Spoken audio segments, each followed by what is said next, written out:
नमस्कार साथियों, मेरा नाम है मयंक गौतम और आप सभी का स्वागत है आपके अपने हिंदी वाले गुरुजी चैनल में। आज के वीडियो में जो हमारा टॉपिक है वो है द्विगु समास। द्विगु समास आपके लिए बहुत सरल समास रहा है कि जिस समस्त पद का पूर्व पद संख्यावाची होता है तो वहीं क्या हो जाता है, द्विगु हो जाता है। तो याद रखिएगा कि हर बार ऐसा नहीं होता है कि संख्या पूर्व पद में आ जाए तो द्विगु लगा दीजिए, या जहाँ संख्या दिखाई दे वहीं द्विगु लगा दीजिए। पहले चलिए हम बात करते हैं इसकी परिभाषा की। अगर द्विगु की मैं परिभाषा दूं तो परिभाषा तो ये जो आपके सामने शब्द दिख रहा है द्विगु समास, यही देगा। अगर द्विगु शब्द का मैं समास विग्रह करूं तो द्वि, ठीक है, द्वि का मतलब क्या होता है, दो, ठीक है। गु का अर्थ है गायों का समाहार, ठीक है। द्वि अर्थात दो गायों का समाहार। समाहार का अर्थ होता है समूह, या इकट्ठा करना या एकत्रित कर देना, ठीक है। तो बात समझ में आई। समाहार का अर्थ क्या है, समूह। इसको हम ऐसे भी कर सकते हैं, दो गायों का समूह। अब यहीं से इसकी परिभाषा बनती है। कैसे बनती है, ये गाय क्या है, ये संज्ञा है, और ये द्वि क्या है, ये विशेषण है। और कैसा विशेषण है, संख्यावाची, ठीक है। या इसको ऐसे कह सकते हैं कि यदि समस्त पद में किसी संज्ञा से पहले कोई संख्यावाची शब्द आ जाए तो वहां क्या हो जाता है, द्विगु समास हो जाता है। तो ये तो थी इसकी परिभाषा, लेकिन इसमें एक आप थोड़ा सा संशोधन और कर लीजिए। क्या संशोधन करना है कि यदि किसी संज्ञा की विशेषता, यानी कि जिस किसी समस्त पद में यदि किसी संख्या की विशेषता, संज्ञा की विशेषता किसी संख्या के द्वारा बताई जा रही हो और दोनों मिलकर किसका कार्य करें, किसी समूह का बोध कराएं। किसका बोध कराएं, समूह का बोध, तभी जाकर वो क्या होगा, द्विगु समास होगा। अगर वो समूह का बोध नहीं करा रहे हैं तो वो क्या नहीं होगा, द्विगु समास नहीं होगा। तो बात समझ में आई। याद रखिएगा परिभाषा क्या बन के आई कि जब किसी संज्ञा की विशेषता किसी संख्या के द्वारा बताई जाए और वो दोनों मिलकर किसी समूह का बोध कराएं तभी जाकर क्या होता है, आपका द्विगु समास होता है। बात समझ में आ रही है। चलिए इसके कुछ उदाहरणों को देख लेते हैं। देखिए, कहने को तो बहुत से व्याकरणाचार्यों ने इसके कई भेद किए हैं, द्विगु के भी भेद किए हैं, लेकिन मैं नहीं चाहता कि आपका जो सरल समास है ये भी आपके लिए कठिन हो जाए, ठीक है। एक छोटे से उदाहरण के द्वारा मैं समझाऊंगा। देखिए कहां पर समूह का बोध होगा और कहां समूह का बोध नहीं होगा। देखिएगा, जैसे मैंने लिखा एक तिरंगा, ठीक है, और एक लिखा मैंने सतरंगा, ठीक है। तिरंगा शब्द की अगर बात करी जाए तो ये तीन रंगों का समूह आप लिख सकते हो, ठीक है, और इसे लिख सकते हो 7 रंगों का समूह, ठीक है। तो ये क्या हो गया, आपका द्विगु हो जाएगा क्योंकि समूह का बोध हो रहा है। लेकिन तिरंगा शब्द जो है वो समूह का बोध तो कराता है, लेकिन जब समूह का बोध कराता है तो ये आपका द्विगु हो जाता है, ठीक है। लेकिन ये असल में तिरंगा हम किसको कहते हैं, हमारे तिरंगे झंडे को ही तो कहते हैं। तो जब ये हमारे झंडे का बोध करा रहा है, अब जैसे कि मैं लाल पीली हरी 3 रंग की शर्ट पहन लूं तो क्या उसको तिरंगा शर्ट बोला जाएगा, नहीं बोला जाएगा। तो विशेष 3 रंगों का जो समूह होगा वही क्या कहलाएगा, आपका तिरंगा कहलाएगा। अब ये 7 रंगों का समूह, अब 7 रंगों के समूह को कोई विशेष तो नहीं कहा जाता। अब मैं अगर इस तिरंगा का विग्रह इस तरीके से करूं, असल में ये इसका विग्रह नहीं माना जाएगा। विग्रह क्या माना जाएगा, 3 रंगों वाला है जो, अर्थात क्या है, हमारा राष्ट्रीय ध्वज, ठीक है। तो अब ये क्या हो गया, आपका ये समूह नहीं रह गया, तो समूह का बोध नहीं हो रहा, तो फिर ये द्विगु समास भी नहीं है। लेकिन इसको मैं आगे बताऊंगा कि कहाँ द्विगु लगाना है, कहाँ बहुब्री लगाना है, ठीक है। चलिए मैं इसको बिगाड़ रहा हूं। अब हम कुछ उदाहरण और देख लेते हैं, ठीक है।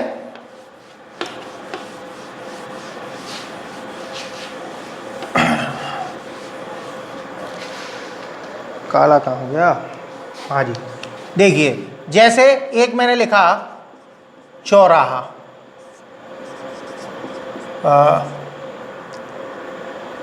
दुरंगा तो चलो, दुरंगा, चौकोर, त्रिभुज, पंचरात्र, चवन्नी, अठन्नी, शताब्दी,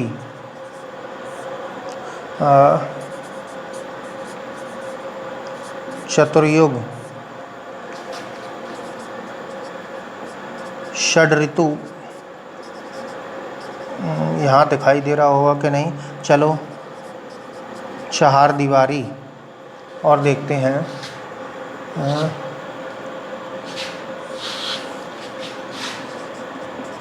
षड्रश,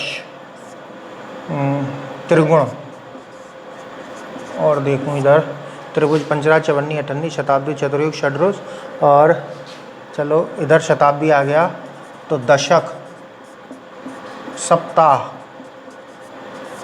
और चतुर्युग, चतुर्युग, षट ऋतु, नवनिधि,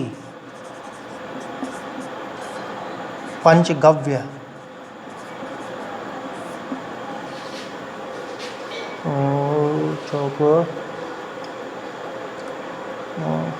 चौकोर हो गया, चौखट।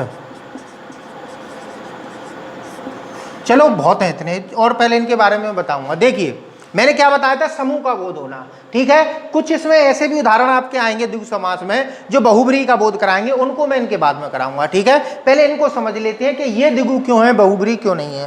क्योंकि इनसे केवल समूह का बोध होता है, किसी विशेष व्यक्ति का या किसी विशेष स्थान का या कहा जाए विशेष अर्थ का बोध नहीं होता, इसलिए ये आपके क्या रह जाते हैं, द्विगु रह जाते हैं। जैसे मैं ये लिखूं चौराहा, चौराहा क्या है, चार राहों का समूह या समाहार। समाहार का मतलब मिलन या कहा जाए इकट्ठा करना, ठीक है। या चार राहें जिस स्थान पर आकर मिल जाएं उसी स्थान को क्या कह देते हैं, मिलन को ही चौराहा कह देते हैं। दुरंग अर्थात दो रंगों का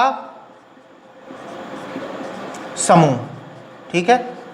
इसी तरीके से चौकोर, ठीक है, चार कोर अर्थात कोने, ठीक है, का समूह।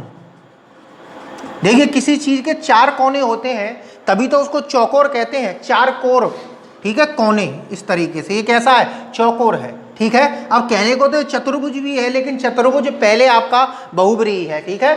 चलिए त्रिभुज, त्रिभुज अर्थात तीन भुजाओं का समूह, ठीक है। त्रिभुज तीन भुजाओं का समूह। पंचरात, पांच रात्रियों का समूह, ठीक है। चवन्नी, चवन्नी है चार आनों का समूह। देखिए पहले चलते थे आना, आने पे ऐसा चलता था आना, ठीक है, एक पाई चलती थी। इसी तरीके से एक आना चलता था तो चार आना मिलके बनती थी चवन्नी, ठीक है। यानी कि 25 पैसे में चार आने होते थे। इसी तरीके से 8 आने कितने हो गए, 8 आनों का समूह, ठीक है। शताब्दी, शत माने क्या होता है, शत माने होता है आपका 100, ठीक है। शत और वर्ष अर्थात शत अवधों, अवधों का मतलब होता है वर्ष का समूह, ठीक है। 7 अवधों का समूह शताब्दी कहलाता है, ठीक है। अवध मतलब वर्षों का, शत मतलब 100। चतुर्युग, चतुर्युग की बात करी जाए तो देखिए चतुर अर्थात 4 युगों का समूह, ठीक है। ये 4 युग कौन कौन से हैं आप जानते ही हैं। अगर अपने हिंदू धर्म की बात करी जाए तो इसमें 4 युग हमारे पढ़े जाते हैं, तो वो 4 युग का जो समूह है वही क्या कहलाता है, चतुर्युग कहलाता है। और 4 युग शब्द सुन के हमारे दिमाग में कोई और अर्थ नहीं निकल के आता, कोई विशेष अर्थ नहीं दिया किसी और चीज को, या कहा जाए विशेष किसी के लिए चतुर्युग शब्द प्रयोग नहीं किया है। भाई युग है, अब युगों को भी नाम क्या है और फिर उनको भी इनकी संख्या तो 4 ही है ना, ठीक है। चलिए षड ऋतु, षड ऋतु की बात करी जाए तो जो 6 ऋतु हैं हमारे यहाँ, उन 6 ऋतुओं की बात करी जाए तो उनकी टोटल संख्या ही 6 है, तो ऋतु 6 है, तो 6 ऋतुओं का समाहार। इसी तरीके से चार दीवारी, चार मतलब चारों ओर से जो दीवार है उसी को क्या कहते हैं, चारों ओर की दीवारों का समूह। ठीक है, या कहा जाए चार ओर की दीवारों का समूह। ठीक है, चार दीवारी, जरूरी नहीं है चार दीवारी घर की हो।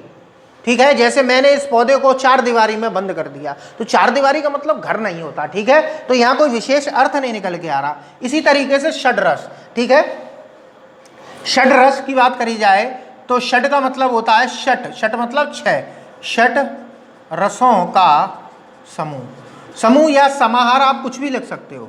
ठीक है, त्रिगुण, त्रिगुण की बात करी जाए तो तीन गुणों का समूह। अब ये गुण तीन ही तो हैं, सत रज और तम, ये तीन ही तो गुण हैं, कोई चौथा गुण तो नहीं है। ठीक है, तो ये इन तीनों गुणों को ही तो त्रिगुण कहा गया, कोई विशेष अर्थ तो निकल के नहीं आ रहा। तो यहां पर भी क्या होगा आपका, द्विगु होगा, दशक। ठीक है, 10 वर्षों का समूह। ठीक है, दशक किसे कहते हैं, जब 10 वर्ष का एक समूह होता है उसी को 10 दशक कहते हैं। सप्ताह, सप्त मतलब 7,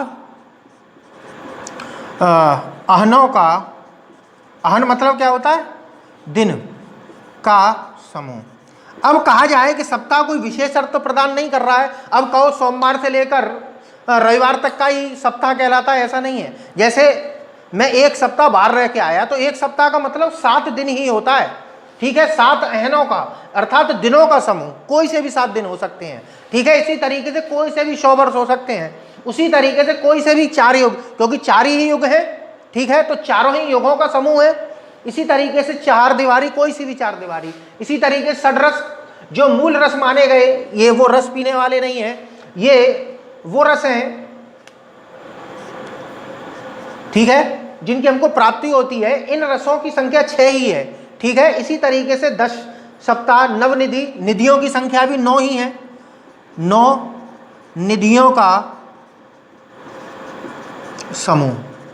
ठीक है, इसी तरीके से पंचगव्य, पंचगव्य क्या होता है कि 5 गाय से प्राप्त होने वाली चीजें जो औषधि के काम में आती हैं। ठीक है, तो 5 गाय से जो प्राप्त होती हैं, जैसे दुग्ध है, घी है, दही है, गौमूत्र है और क्या बोलते हैं उसे, गोबर है, ये 5 गव्य हैं। ठीक है, इनकी औषधि में काम में आती है, इसीलिए इनको पंचगव्य कहा जाता है। ठीक है, कोई 6 गव्य होती नहीं है चीज, तो 5 विशेष का अर्थ तो नहीं प्रदान कर रहा है। तो ये क्या है आपका, द्विगु है, ना कि आपका बहुब्री। तो पंचगव्य अर्थात 5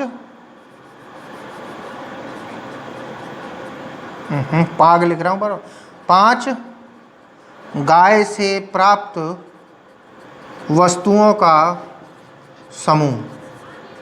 ठीक है, चौखट, ठीक है, 4 खट, ठीक है, या अंग हैं जिसके, ठीक है जिसके नहीं का समूह। तो बात यहां तक आपकी समझ में आ रही है? एक बार और समझ लीजिए, ये जितने भी मैंने आपको उदाहरण लिखाए हैं ये द्विगु समास के ही हैं, इनमें बहुब्री नहीं होता है। अब बात करते हैं, इसके बाद मैं कुछ लिख के आपको दे रहा हूं, उसमें मैं आपको बताऊंगा कि बहुब्री समास क्या है और द्विगु समास कब लगाना है। अगर बात कर ली जाए तो कुछ शब्द ऐसे होते हैं जिनमें समूह का भी बोध होता है और कोई वो विशेष अर्थ भी प्रदान करते हैं। तो याद रखिएगा कि बहुब्री समास क्या होता है, उसको अगर आप याद रख के चलेंगे तो आप इसको आराम से कर पाएंगे। बहुब्री समास क्या होता है कि जिस समस्त पद के दोनों पद प्रधान ना होकर किसी तीसरे की ओर इशारा करते हैं या किसी व्यक्तिवाचक संज्ञा का बोध कराते हैं, तो वहां क्या हो जाता है आपका, बहुब्री समास हो जाता है। तो यहां तक बात आपकी अच्छी तरीके से समझ में आ गई। अब हम बात करते हैं, मैं कुछ उन शब्दों को कुछ मैंने ये शब्द लिखे हैं, समस्त पद लिखे हैं। इन समस्त पदों में अगर ऑप्शन आपका आता है बहुब्री प्लस द्विगु, यानी कि बहुब्री भी आपके ऑप्शन में हो और द्विगु भी आपके ऑप्शन में हो, तो पहले बहुब्री को लगाना है।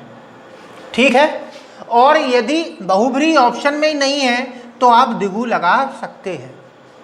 सबसे पहले 3 चीजें मैं आपको बताऊंगा, 3 चीजें विशेष तौर पर आपको याद रखनी है कि या तो समस्त पद किसी स्थान विशेष का बोध करा रहा हो, ठीक है, स्थान विशेष का, जैसे पंचवटी है, ठीक है, 5 बटों का समाहार या समूह, अगर ये आता है तो आपका हो जाएगा द्विगु।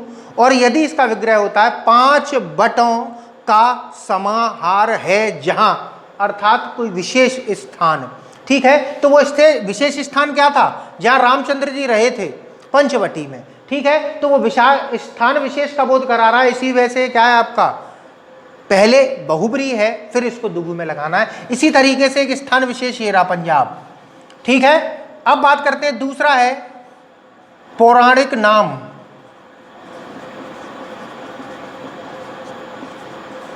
ठीक है, पौराणिक नाम विशेष हो। पुराणों में जो नाम प्राप्त होते हैं, अगर वहां कर की बात कर दी जाए या किसी कहा जाए किसी विशेष व्यक्ति विशेष का बोध कराए, यानी कि समस्त पद मिलकर किसी समूह का बोध ना कराकर किसी व्यक्ति विशेष का बोध करा रहा है, तो वहां क्या हो जाएगा आपका, पहले बहुब्री लगाना है, दुगु बाद में लगाना है, ठीक है। तीसरा आता है आपका अर्थ विशेष,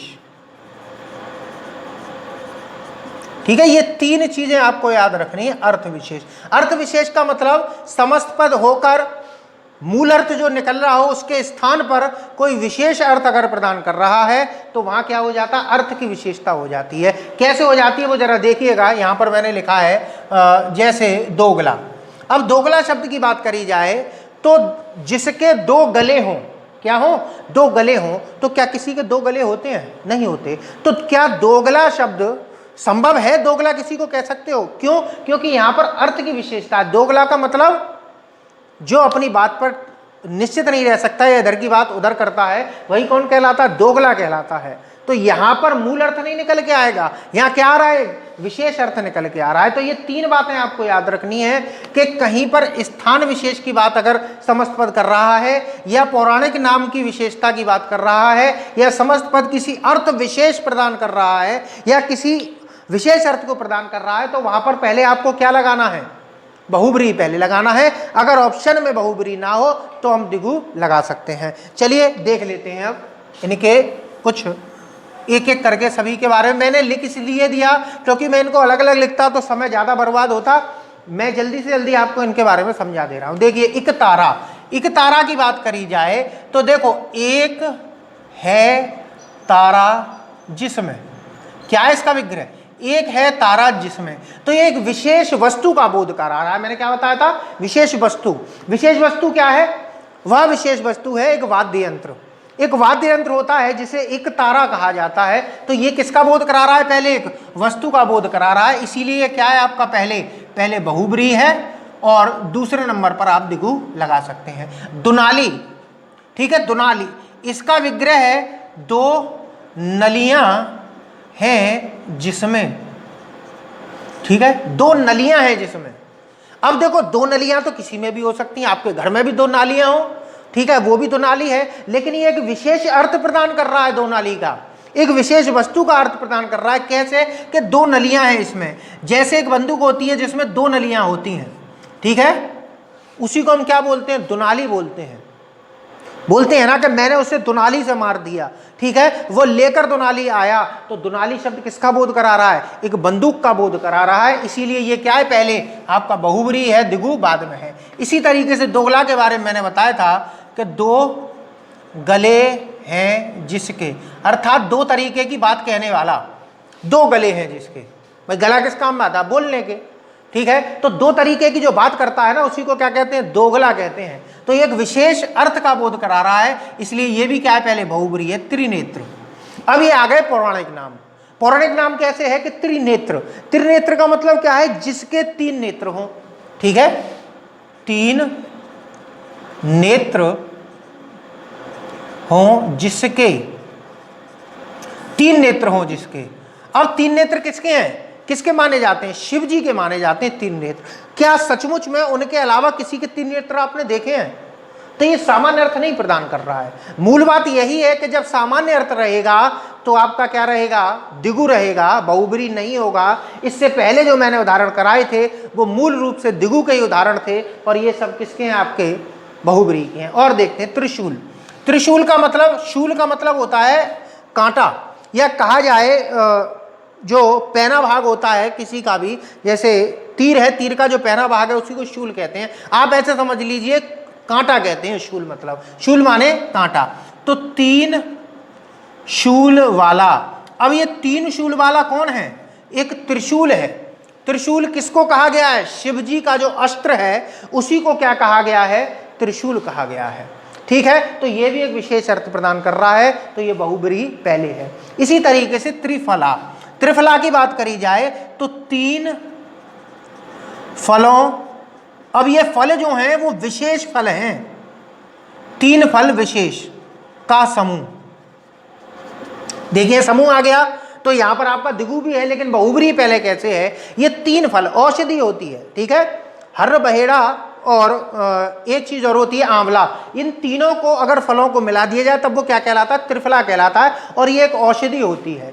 सामान्य तौर पर आम, केला, पपीता, ये 3 फलों को त्रिफला नहीं कहा जाएगा, तो एक ये विशेष अर्थ के लिए प्रयुक्त हो रहा है त्रिफला, इसलिए पहले क्या है आपका? बहुब्रीहि है। इसी तरीके से त्रिवेणी, ठीक है, 3 वेड़ियों, 3 वेड़ी मतलब नदियों का समाहार या समूह, अर्थात 3 वेड़ियां मिलती हैं जहां।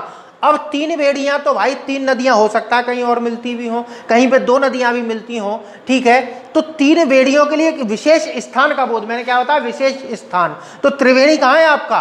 इलाहाबाद में है, इलाहाबाद में ही वो आकर मिलती हैं, तो ये भी एक तरीके से आपका बहुब्रीहि का बोध करा रहा है, स्थान विशेष का बोध करा रहा है। इसी तरीके से तिरंगा 3 रंगों वाला है जो, अब 3 रंगों वाला है जो, अगर इसका विग्रह करते हो तो क्या बनता है आपका? हमारा राष्ट्रीय ध्वज बनता है। किन्हीं भी 3 रंगों को हम तिरंगा नहीं कह सकते, जैसे लाल, हरा, पीला, इसको हम तिरंगा नहीं कह सकते। तिरंगा विशेष अर्थ में ही प्रयोग होता है कि तिरंगा, मैंने तिरंगे का सम्मान करना चाहिए, तो इसका मतलब जो तिरंगे में जो रंग हैं उन्हीं का हमें सम्मान करने की बात की गई है, ठीक है। त्रिवेद, अब देखो मैंने थोड़ी देर पहले आपको लिखवाया था चतुर्वेद। अब चतुर्वेद की बात करी जाए तो वेद कितने हैं? 4 ही तो हैं, तो कोई क्या विशेष अर्थ निकल के आ रहा है चतुर्वेद का? नहीं भाई, सीधी सी बात है, चतुर्वेद है। अब चतुर्वेद हैं तो भाई चारों वेदों का नाम ले लिया, तो हमने उनको गिन के बता दिया वेद कितने हैं? 4 हैं, तो क्या ये कोई विशेष अर्थ आ रहा? नहीं, तो यहाँ केवल दिगु है, यहाँ पर बहुब्रीहि नहीं होगा। लेकिन अब इन 4 वेदों में से अगर कहा जाए त्रिवेद, आपने सुना होगा किसी को कहते हैं त्रिवेदी। अब त्रिवेदी जो कहा जाता है वो त्रिवेद से निकल के आया है। त्रिवेद कौन से हैं? जो मूल पुराने वेद थे वो कौन से थे? वो त्रिवेद कहे जाते हैं। एक अथर्ववेद बाद में लिखा गया था, ठीक है। ऋग्वेद है आपका, क्या नाम है उसका, सामवेद है, और यजुर्वेद है। ये तीनों क्रम इस तरीके से है, ऋग और क्या नाम है उसका, क्या नाम है, यजुर्वेद और सामवेद, ये तीनों का क्रम इस तरीके से, और ये बाद का है अथर्ववेद। तो इसको अलग छांट के 3 विशेष का बोध करा रहा है। अब इस 3 में ये शामिल नहीं हो सकता, ये 3 विशेष वेदों का बोध करा रहा है, इसलिए ये त्रिवेद क्या हो जाएगा आपका? बहुब्रीहि हो जाएगा। अब त्रिलोकी की बात करी जाए, देखिए 3 लोकों का स्वामी है जो त्रिलोकी, ये शिव का बोध करा रहा है। अब 3 लोक अगर आ जाए, कहीं पर मान के आ जाए 3 लोक या त्रिलोक, अब त्रिलोक आएगा, त्रिलोक, अब त्रिलोक तो 3 लोक ही हैं, सीधी सी बात है। एक है आपका धरती लोक, एक है स्वर्ग लोक और एक है पाताल लोक, ये 3 ही तो लोक माने गए हैं। अब ये तीनों लोकों की बात हो रही है, 3 लोक की बात हो रही है, तो कोई विशेष बात तो है नहीं। तो त्रिलोक में कौन सा? दिगु है, बहुब्रीहि है ही नहीं। लेकिन त्रिलोक की ई लगा दिया तो अर्थात त्रिलोक का स्वामी है जो, अर्थात ब्रह्मा, विष्णु, महेश, ठीक है, बात क्लियर हो गई। अब आते हैं चतुर्भुज। चतुर्भुज क्या है? यहां पर 4 भुजाओं वाला है जो, अब 4 भुजाओं वाला है जो, 4 भुजाएं किसकी हैं? विष्णु जी की 4 भुजाएं हैं। तो ये किसका बोध करा रहा है? विष्णु का बोध करा रहा है, पौराणिक नाम है, इसलिए यहां पर क्या हो जाएगा आपका? बहुब्रीहि हो जाएगा। इसी तरीके से चतुरानन, चतुरानन, आनन मतलब सिर, 4 आनन है जिसके, तो वो कौन है? चतुरानन। हमारे ब्रह्मा जी को चतुरानन कहा जाता है, उनके 4 आनन हैं, 4 सर हैं, इसीलिए वो क्या कहलाते हैं? चतुरानन कहलाते हैं। तो देखो चतुरानन हो गया। इसी तरीके से पंचानन है, शिव जी को कहा जाता है, ठीक है। षष्ठानन जो है वो कार्तिकेय को कहा जाता है। इसी तरीके से बहुत, दशानन है, रावण को कहा जाता है, ठीक है, बात आपकी समझ में आ रही है। इसी तरीके से अगले पे चलते हैं, चौकन्ना। चौकन्ना क्या है? 4 कानों वाला, 4 कानों वाला। क्या किसी के 4 कान होते हैं? नहीं होते। तो यह एक विशेष अर्थ प्रदान कर रहा है। यहां चौकन्ना का अर्थ निकल के क्या आ रहा है, सावधान हो जाना, कि भाई वहां जा तो रहा है लेकिन चौकन्ना रहना। चौकन्ना का मतलब सावधान रहना। तो यहां पर एक विशेष अर्थ निकल के आ रहा है, इसलिए यहां पहले कौन सा है, बहुब्रीहि है। आते हैं चौपाई पे। चौपाई की बात करी जाए, चार पाई हो, पाई का मतलब पद हो जिसमें, और पद किसको बोलते हैं, चरण को बोलते हैं, चार चरण हो जिसमें। तो प्रत्येक छंद विशेष में चरण तो चार ही होते हैं ज्यादातर, ठीक है। तो यहां स्पेशली एक छंद को क्या नाम दिया गया है, चौपाई। तो ये भी क्या है, एक आपका वस्तु विशेष है, या कहा जाए अर्थ विशेष है कि चौपाई एक छंद को नाम दे दिया गया। इसीलिए यहाँ क्या हो जाएगा आपका, पहले बहुब्रीहि होगा, ना कि ऐसे तो कहने को तो प्रत्येक छंद को चौपाई कह दो, ठीक है। जैसे दोहा है उसमें भी चार चरण होते हैं, सोठा है उसमें भी चार चरण होते हैं, लेकिन उनको चौपाई नहीं, चौपाई एक स्पेशल शब्द है, ठीक है। अब आते हैं यहाँ पर, इसे बिगाड़ दे रहा, हाँ जी, चौपाल।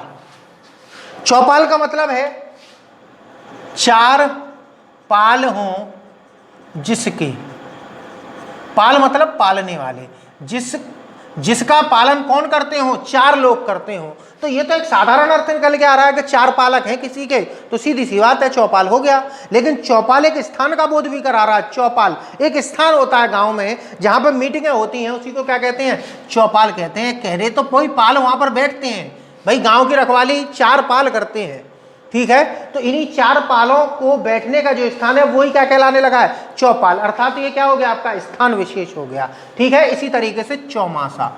चौमासा बात करी जाए तो कोई से भी 4 महीने, वैसे 12 महीने होते हैं मास, तो देखो 4 मास, मास मतलब महीने का समूह। अब यहां तक अगर अर्थ है तो समझिए। अब कोई विशेष 4 की बात करी जाए तो क्या ये विशेष 4 का बोध कराता है, हाँ जी। चौमासा शब्द विशेष तौर पर बरसात के 4 महीनों का बोध कराता है, ठीक है। आषाढ़, सावन, भादों और ज्येष्ठ, ये 4 महीने में बरसात सबसे अधिक होती है, इसीलिए इसको चौमासा कहते हैं। जैसे बहुत से लोग कहते हैं कि भाई जब चौमासे में कहीं पे भी हम घूमने नहीं जा पाएंगे। क्यों नहीं जा पाएंगे, क्योंकि ये चौमासा चल रहा है। चौमासा मतलब विशेष 4 महीने चल रहे हैं, तो ये अर्थ विशेष है, इसीलिए क्या है आपका, द्विगु समास है। इसी तरीके से चार पाई, देखिए 4 पद, पाई मतलब पैर, पद हो जिसके, अब यह यहां पर लिख लो समूह। अब लेकिन 4 पद हैं किसके, अब चारपाई एक विशेष चीज को ही तो कहा जा रहा है। अब ऐसे तो चारपाई आपके स्टूल के भी होते हैं, उसे तो चारपाई नहीं कहते।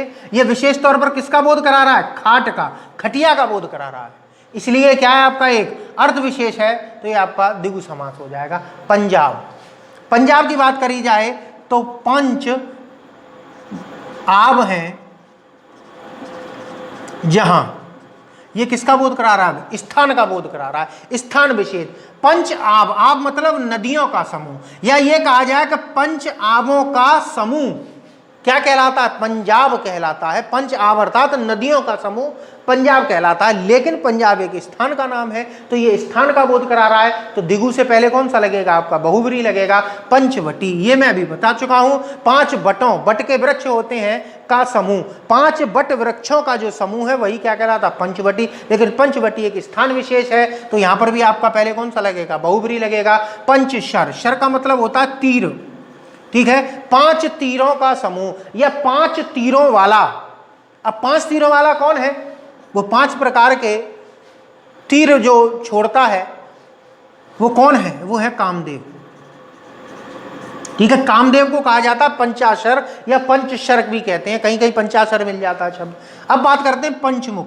पंचमुख अर्थात 5 मुख हैं जिसके, या 5 मुखों का समाहार। तो 5 मुख किसी के देखे हैं आपने, नहीं देखे, केवल देवताओं के हैं, तो ये कैसा है, पौराणिक नाम है। ये किसको कहा जाता है, शिव जी को कहा जाता है, ठीक है। 5 मुख हैं जिसके। इसी तरीके से पंचामृत। अब पंचामृत की बात करी जाए तो विशेष 5 प्रकार की चीजों से यह पंचामृत बनता है, किसी छठी चीज को डालना, ये 5 तो होना ही चाहिए, तो विशेष 5 वस्तुओं का यह बोध कराता है, इसीलिए क्या कहलाता है, पंचामृत, जो कि एक प्रसाद है। ये क्या है, प्रसाद। अब ये प्रसाद का बोध करा रहा है, इसीलिए क्या है आपका बहुब्रीहि समास पहले है। पंचांग, ठीक है। पंचांग की बात करी जाए, 5 अंगों का समूह। अब 5 अंगों का समूह का मतलब असल में एक ज्योतिष की विशेष पुस्तक होती है जिसे पंचांग कहते हैं, ठीक है। उसमें कई चीज़ों का 5 अंग होते हैं उसके, ठीक है। दिवस पर दिन पता चलता है, हमारा ज्योतिष पता चलता है, ग्रहों की स्थिति पता चलती है। तो इस तरीके के 5 उसके अंग होते हैं, उसी से मिलकर क्या बनता है, पंचांग। लेकिन पंचांग एक विशेष पुस्तक का बोध करा रहा है, इसीलिए कहा जाए एक विशेष वस्तु का बोध कराने की वजह से पंचांग बहुब्रीहि को कहते हैं। 5 अंग, भाई 5 अंग किसी चीज में होंगे तो उसको तो पंचांग नहीं कह देंगे।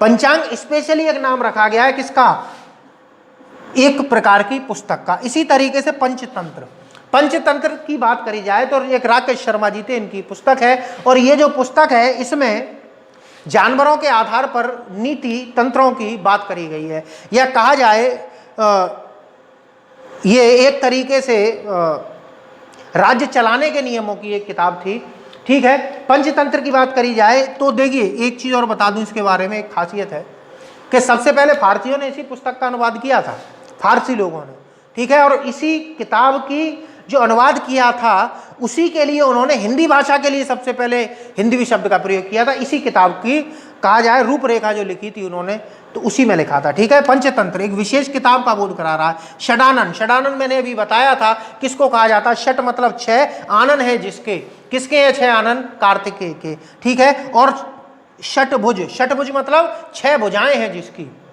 6 भुजाओं वाला, तो 6 भुजाओं वाला होता है भ्रमर, भ्रमर का मतलब भंवरा, उसी की 6 भुजाएं होती हैं। और षटपद भी भंवरे को ही बोला जाता है जिसके 6 पैर होते हैं, ठीक है। तो ये भी किसका बोध करा रहा है, एक विशेष व्यक्ति का बोध करा रहा है, तो वो क्या हो गया, भ्रमर। छप्पय, छप्पय का मतलब 6 पाए अर्थात पाए अर्थात पद, या कहा जाए आपके चरण।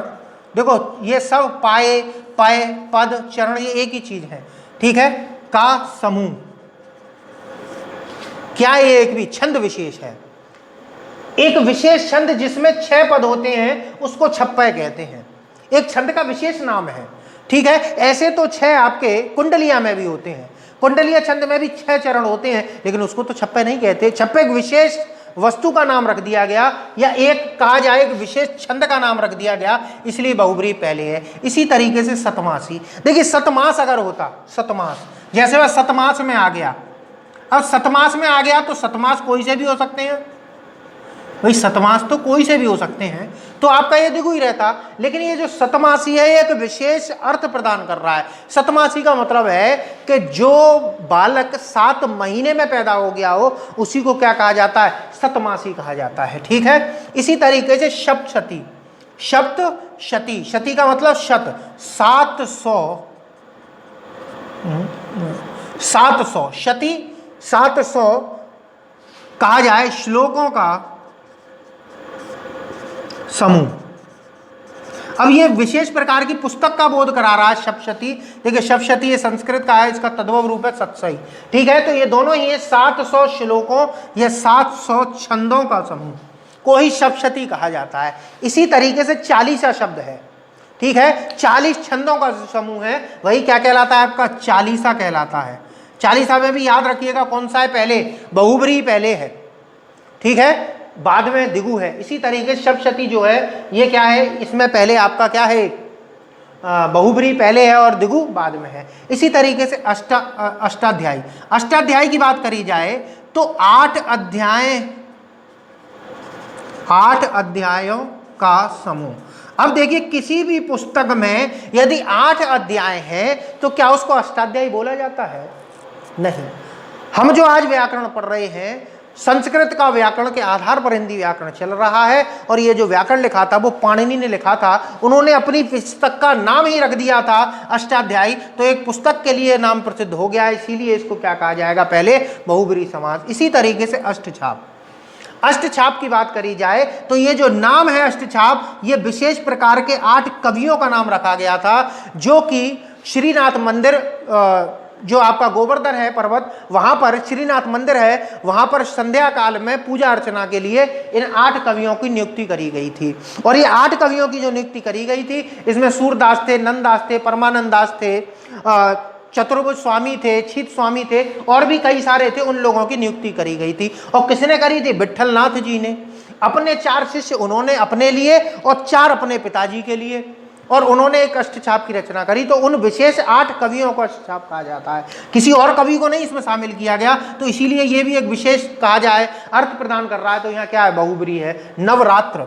अब किसी भी नवरात्रियों को तो नवरात्र नहीं कहेंगे भाई, जब देवी मैया के पूजन के जो वो 9 दिन होते हैं, जैसे चैत्र शुक्ल प्रतिपदा से पहला दिन शुरू होता है, वही जो 9 दिन है उन्हीं को क्या बोला जाता है, नवरात्रि। जैसे हमने नवरात्रि का त्यौहार मनाया, जैसे आज से मैं 9 दिन का अगर त्यौहार मनाना चाहूँ तो क्या मैं इनको नवरात्रि बोल सकता हूँ कि नवरात्रि चल रही है? भाई जब कहेगी नवरात्रि, नवरात्रि विशेष एक त्यौहार का बोध कराता है, इसीलिए क्या है यहाँ पर पहले आपका बहुब्री है। इसी तरीके दशानन किसका बोध करा रहा है, रावण का। इसी तरीके से 12 सिंगा, 12 सिंगा एक जानवर का बोध करा रहा है, एक जानवर का नाम विशेष कर दिया 12 सिंगा। इसी तरीके सहस्त्राक्ष, सहस्त्राक्ष का मतलब, सहस्त्र का मतलब होता है 1000, अक्ष का मतलब होता है नेत्र, जिसके 1000 नेत्र हों। अब 1000 नेत्र भाई साहब किसी के हो सकते हैं क्या? लेकिन ये कहने की बात होती है कि 1000 नेत्र, 1000 का मतलब जैसे हमारा का कोई राजा होगा उसके 1000 नेत्र हैं। कैसे 1000 नेत्र हैं? गुप्तचरों को बोला जाता है नेत्र, ठीक है, कि गुप्तचर ने उन्हें आकर यहाँ की सूचना दी, वहाँ की सूचना दी, तो उसकी नेत्र है ना। तो इसी की बात करी जाए तो ये इंद्र के लिए भी प्रयोग होता है और राजा के लिए भी प्रयोग होता है सहस्त्राक्ष। सहस्त्र है अक्ष जिसके। इसी तरीके से आप यहाँ और आइए, ये मैंने कुछ विशेष लिखा है, देखता हूँ दिखाई दे रहा है कि नहीं, मेरे ख्याल से दिखाई दे रहा है, हाँ जी। देखिए एक शब्द है नवग्रह और एक है नवग्रह। अब इनमें से एक द्वंद्व है और एक नहीं, वो दिगु है एक नहीं है। देखिए ये देखिए, एक ग्रह गा के नीचे रा लगा हुआ है और एक गा के नीचे री की मात्रा लगी है। ये है घर और ये है ग्रह जो आकाश में है। तो नवग्रह की बात करी जाए तो ये है 9 ग्रहों का समूह।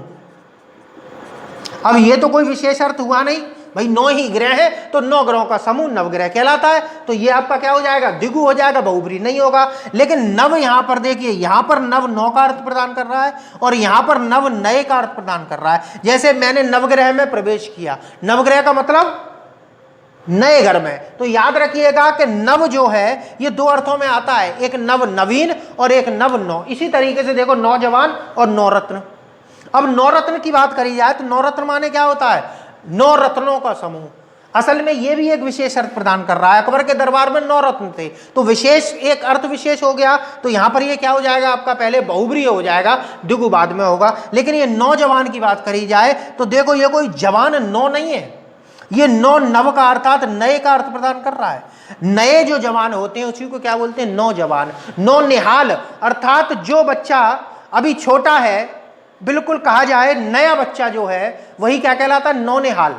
छोटे बच्चे को नौनिहाल कहा जाता है। तो वहां 9 का अर्थ नहीं प्रदान हो रहा है। तो याद रखिएगा, ये था कुछ द्विगु समास के आपके लिए उदाहरण। एक बार जाते जाते मैं फिर आपको बता के जा रहा हूं।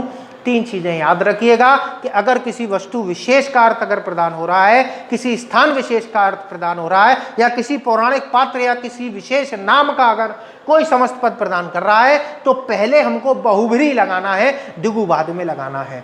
याद रखिएगा, अगर द्विगु ही केवल ऑप्शन में है, बहुब्री नहीं है, तब हम द्विगु को लगा सकते हैं। और दूसरी बात समझ लीजिए कि इससे पहले मैंने कुछ उदाहरण जो कराए थे वहां पर आपका केवल द्विगु समास है, वहां पर बहुब्री समास नहीं होता है। चलिए मिलते हैं अगले वीडियो में, तब तक मैं आपसे इजाजत चाहता हूं। नमस्कार।